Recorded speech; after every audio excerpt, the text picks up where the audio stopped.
Everyone, RRB ALP की दुख भरी वैकेंसीज आ चुकी है। दुख भरी वैकेंसीज मैं इसलिए कह रही हूँ क्योंकि 5 साल बाद ये वैकेंसीज आई है, वो भी 5600 वैकेंसीज ओनली। इसमें भी टेक्नीशियन के पद पर वैकेंसीज नहीं दी गई है, टेक्नीशियन की कोई वैकेंसी नहीं आई, सिर्फ असिस्टेंट लोको पायलट की ये वैकेंसीज है 5600। इससे पहले 5 साल पहले 2018 में वैकेंसीज आई थी, तब 25,000 वैकेंसीज निकाली थी सरकार ने। उसके बाद काफी प्रोटेस्ट कैंपेन वगैरह हुआ तो सरकार ने वैकेंसीज बढ़ा के 63,000 कर दी। कहाँ 63,000, 63,000 वैकेंसीज, और आज वैकेंसीज आई 5,600। इसका कारण क्या हो सकता है? इसका कारण एक इलेक्शन भी हो सकता है। 2019 में लोकसभा के इलेक्शंस हुए तो सरकार ने काफी वैकेंसीज निकाली। अब इलेक्शंस का डर सरकार को शायद रहा नहीं, क्योंकि 2024 में भी इलेक्शंस जो है वो लोकसभा के हो चुके हैं। तो सबसे दुख तो उन बच्चों के लिए है मुझे जिनकी एज निकल गई है। सरकार को ये हर साल निकालना चाहिए फॉर्म, सरकार को हर साल वैकेंसीज निकालनी चाहिए। इसमें उन बच्चों की क्या गलती है जिनकी एज निकल गई है? जब 5 साल सरकार ने वैकेंसीज नहीं निकाली तो ये एक बहुत बड़ा कारण बन सकता है। इस साल भी कैंपेन हो सकता है क्योंकि ट्विटर पर इसकी शुरुआत हो चुकी है। तो चलिए आज के इस वीडियो में हम जानेंगे कि कौन कौन से बच्चे क्वालिफाई हैं, कौन कौन से बच्चे जो है वो एग्जामिनेशन के लिए क्वालिफाई कर सकते हैं, यानी कि फॉर्म फिल कर सकते हैं। ठीक है, तो वो हम जानेंगे कौन कौन बच्चे फॉर्म भर सकते हैं। तो इसके जो एप्लीकेशन फॉर्म फिल करने की जो डेट है वो है 20 जनवरी, यानी कि आज से आप फॉर्म फिल कर सकते हैं 20 जनवरी से। और ये ऑफिशियल नोटिफिकेशन आया हुआ है गाइस, ये ऑफिशियल नोटिफिकेशन है जो मैं आपको यहाँ पर दिखा रही हूँ। एक एक चीज़ मैं आपको यहाँ पर बताने वाली हूँ। इसका जो क्लोजिंग डेट है वो है 19 फरवरी, आखिरी डेट रहेगी। इससे पहले फॉर्म फिल आप लोगों को कर देना है। तो टोटल जो यहाँ पर वैकेंसीज दिखाई जा रही है आप देख सकते हैं 5696 वैकेंसीज है। एज क्राइटेरिया है 18 से 30 साल एज क्राइटेरिया है। मेडिकल स्टैंडर्ड A1 होना चाहिए आपका। तो यहाँ पर ये सारी चीजें हैं। तो अब हम थोड़ा सा आगे चलते हैं। ये मेडिकल स्टैंडर्ड A1 होना चाहिए आपका। Physically fit in all respects, ये सारी चीजें। आपका जो विजन है वो 6/6 होना चाहिए, नियर विजन ये होना चाहिए। ठीक है, तो वो सारी चीजें चलिए ये है वैकेंसीज जो कि 2018 में आई थी, और ये वैकेंसीज है जो इस साल आई हैं। ये वो वैकेंसीज है जो इस साल आई है। ओनली 5696 वैकेंसीज है, 696 वैकेंसीज है जो इस साल आई है। तो चलिए बात करते हैं कि कौन कौन फॉर्म भर सकता है। जो ओनली 10th पास हैं वो नॉट एलिजिबल हैं। ओनली 12th जो पास आउट हैं वो भी नॉट एलिजिबल हैं, यानी कि वो एलिजिबल नहीं है। 12th PCM भी एलिजिबल नहीं है। तो कौन एलिजिबल है यहाँ पर ये चीज समझिएगा। 10th प्लस ITI ट्रेड, जिन्होंने 10th के साथ में ITI किया हुआ है ट्रेड, ये इसमें कौन कौन सी 10th के साथ में ITI किया हुआ, फिटर में, इलेक्ट्रिशियन में, इंस्ट्रूमेंट मैकेनिक में, मेंटेनेंस मैकेनिक में, mechanic radio and TV, electronics mechanic में 10th प्लस ITI किया है, मैकेनिक मोटर व्हीकल में किया है, wireman tractor mechanic, armature and coil winder, mechanic diesel heat engine, या फिर turner machinist, refrigeration and air conditioning mechanic. इन फील्ड में 10th प्लस ITI किया हुआ है ट्रेड में, वो एलिजिबल है यहाँ पर। इसके अलावा अगर किसी ने डिप्लोमा किया हुआ है 3 इयर्स डिप्लोमा, इनमें से किसी फील्ड में, मैकेनिकल में आपने डिप्लोमा किया है 3 साल का, इलेक्ट्रिकल में किया है, इलेक्ट्रॉनिक्स में किया है, या फिर ऑटोमोबाइल इंजीनियरिंग में आपने डिप्लोमा किया हुआ है, तो आप भी एलिजिबल हैं। अगर आपने बीटेक किया है इन सभी स्ट्रीम्स के अंदर, मैकेनिकल, इलेक्ट्रिकल, इलेक्ट्रॉनिक्स या ऑटोमोबाइल में आपने बीटेक भी किया हुआ है, तो भी आप एलिजिबल है। इसके अलावा अगर आपकी कोई भी ब्रांच जिनमें ये कोलैबोरेशन आता है, जैसे कि अगर आप इलेक्ट्रॉनिक्स एंड कम्युनिकेशंस ब्रांच से हैं तो उसमें इलेक्ट्रॉनिक्स का कॉम्बिनेशन है, तो यानी कि ये कॉम्बिनेशन आपकी ब्रांच में है, तो आप किसी भी ब्रांच से हैं आप एलिजिबल हैं।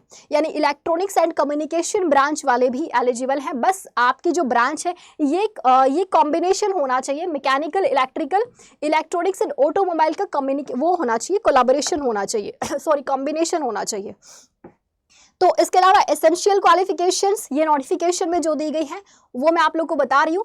आपने मैट्रिकुलेशन किया हुआ है या SSLC यानी सेकेंडरी स्कूल लिविंग सर्टिफिकेट है, plus ITI from recognised institutions of NCVT यानी national council for vocational training, या SCVT state council for technical education and vocational training in the trades. और ट्रेड्स जो है वो मैंने आपको बताया, ये सारी जो है वो ट्रेड्स हैं।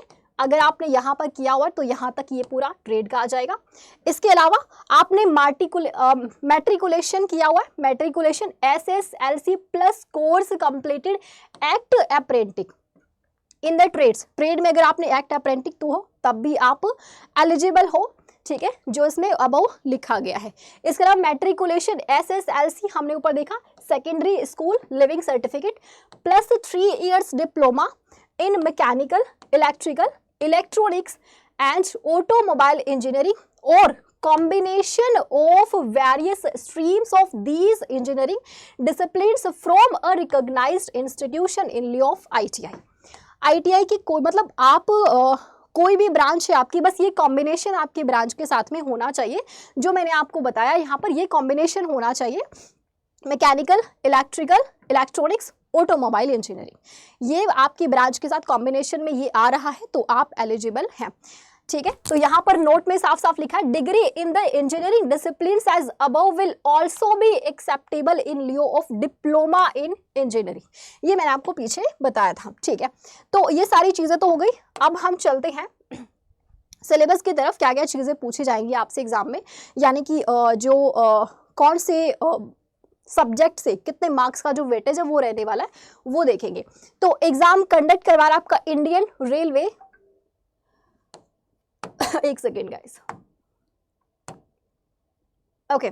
तो इंडियन रेलवे रिक्रूटमेंट बोर्ड के द्वारा एग्जाम कंडक्ट करवाया जाएगा। RRB ELP 2024 है। ये आपकी पोस्ट सिर्फ असिस्टेंट लोको पायलट, सिर्फ एक ही सिर्फ ये है, यानी कि इस बार जो है आपका सिर्फ यही वाला है, ठीक है। असिस्टेंट लोको पायलट पर ही पोस्ट जो है वो आई है। 5696 जो है वो आपकी वैकेंसीज है।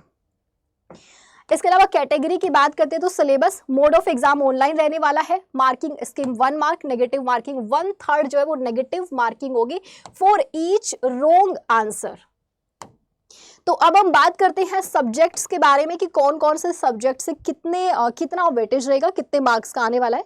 मैथमेटिक्स की बात करेंगे तो 20 क्वेश्चंस रहेंगे, ईच क्वेश्चन 1 मार्क का होगा, तो 20 मार्क्स के क्वेश्चंस हो गए। मैथमेटिक्स में जनरल इंटेलिजेंस एंड रीजनिंग की बात करेंगे, 25 क्वेश्चंस यहाँ से आने वाले। जनरल साइंस से 20 क्वेश्चंस रहेंगे। General awareness on current affairs से 10 क्वेश्चंस आपके रहने वाले हैं। ये 10 क्वेश्चंस हो गए। टोटल 75 क्वेश्चन, 75 मार्क्स का पेपर होगा। ये नॉन टेक का है पूरा, यानी कि नॉन टेक आपका CBT 1 में हेल्प करेगा, CBT 1 क्लियर करेगा वही CBT 2 में जा सकता है। इसमें आपको मैक्सिमम स्कोर करना होगा, ठीक है। 1/3 नेगेटिव मार्किंग है वो ध्यान रखिएगा। टाइम इसमें आपको दिया जा रहा है 60 मिनट्स का, इसमें टाइम पीरियड रहेगा आपका 60 मिनट्स का। और इसके बाद CBT 2 की अगर हम बात करते हैं, एक सेकेंड,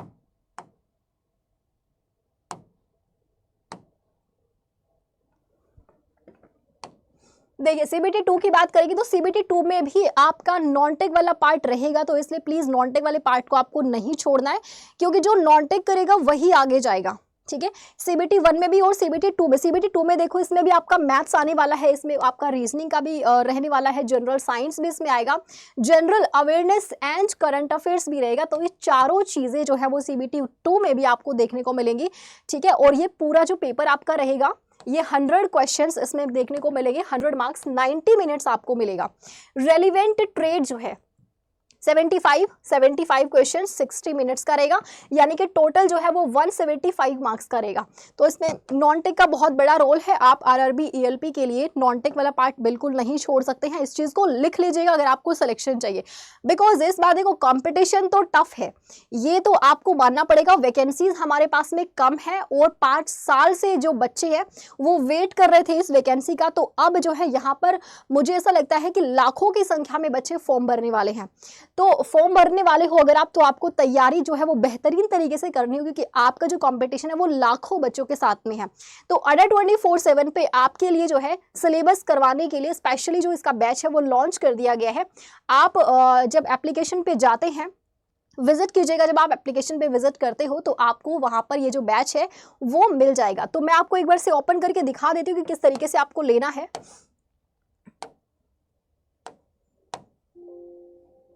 तो सबसे पहले आपको करना क्या होगा, सबसे पहले आपको जाना है अड्डा 24/7 वेबसाइट। जैसे आप अड्डा 24/7 की वेबसाइट ओपन करते हैं तो यहाँ पर आपको सबसे पहली वाली जो वेबसाइट है उसी पे क्लिक करना है। सबसे ऊपर आप देखेंगे तो लिखा हुआ है ऑल कोर्सेज। ऑल कोर्सेज पे आपको जाना है और उसके बाद आपको अपना एग्जाम सेलेक्ट करना है। जैसे कि यहाँ पे ऊपर लिखा हुआ AJ का सेक्शन, इस पर क्लिक कर दीजिएगा। फिर आपको अपनी ब्रांच सेलेक्ट करनी है। सिविल इंजीनियरिंग तो इसमें एलिजिबल नहीं है, ठीक है, RRB ELP के अंदर, लेकिन मैकेनिकल, इलेक्ट्रिकल, इलेक्ट्रॉनिक्स हो गया तो ये एलिजिबल है। तो जैसे कि मैंने मान लीजिए मैकेनिकल पर क्लिक किया यहाँ पर, उसके बाद आपको देखना है यहाँ पर आपका जो एग्जाम है वो कहाँ पर है। तो यहाँ पर आप देखोगे काफ़ी सारे एग्जाम्स जो दिए हुए हैं। आप इसके अलावा कोई और भी एग्जाम की प्रिपरेशन कर रहे हैं तो आप उस पर भी क्लिक कर सकते हैं। अगर आप सिर्फ RRB ELP की प्रिपरेशन करें तो यहाँ पर है, ये देखो RRB, आप इस पर क्लिक कर दीजिएगा। या फिर आप मल्टीपल एग्जाम्स की तैयारी कर रहे हैं तो फिर आप महापैक पे क्लिक कर दीजिएगा। इसमें सारे एग्जाम्स को, सारे बैचेस को आप एक्सेस कर सकते हैं। मैं कोई एक ओपन करके दिखा देती हूँ, सभी एक ही तरीके से ओपन होंगे। जैसे कि मैंने महापैक पे क्लिक किया, मान लीजिए इसमें आपको RRB के अलावा बाकी सारे एग्जाम्स की भी प्रिपरेशन मिल जाएगी। सभी बैचेस अलग अलग क्लासेस है, सब में आपको बस अपना टाइम शेड्यूल मेंटेन करना है। अगर आप अलग अलग बैचेस में सारी क्लासेस देख रहे हैं तो इसके ऊपर आप जैसे ही क्लिक करते हैं तो क्लिक करने के बाद आपको सबसे पहले व्यू ऑफर्स पे जाना है। और व्यू ऑफर्स पे जाने के बाद एक कूपन कोड आपको यहाँ पर मिलेगा, तो उस पर आप फिल कर दीजिएगा Y774। जैसे ही आप Y774 डाल के अप्लाई करते हैं तो आप देखेंगे जो अमाउंट है वो 3,196 रुपये बचा है। 3,196 रुपये मात्र। इसमें आपको टेक प्लस नॉन टेक सब कुछ मिलेगा, टेक और नॉन टेक दोनों मिलेगा। और ये जो कोड है वो सभी एग्जाम्स के लिए एप्लीकेबल है, कोई भी एग्जाम हो सब पे यही वाला एप्लीकेबल है, Y774, ठीक है। तो उम्मीद करती हूँ कि ये वीडियो आप लोगों के लिए हेल्पफुल रही होगी। अगर कोई भी डाउट है तो आप कमेंट सेक्शन में भी मुझसे पूछ सकते हैं। मैं एक और वीडियो लेकर आऊँगी जिसमें मैं आपको सिलेबस के बारे में बताऊंगी कि कौन सी टॉपिक से कितने क्वेश्चंस आ सकते हैं, कौन कौन से टॉपिक्स जो हैं वो पूछे जाएंगे आपके एग्जाम में। जिसमें नॉन टेक का पूरा जो पार्ट है वो मैं आप लोग को बताऊंगी। नॉन टेक में आपका जो general awareness and current affairs है, इसके ऊपर मैं सिलेबस लाने वाली हूँ नेक्स्ट वीडियो। तो अगर आप मेरी नेक्स्ट वीडियो देखना चाहते हैं तो चैनल को सब्सक्राइब कर दीजिएगा, सो दैट कि उसका नोटिफिकेशन आपको मिल सके। तो मुलाकात करते हैं नेक्स्ट वाले सेशन में। Thank you so much, have a good day, take care and bye bye.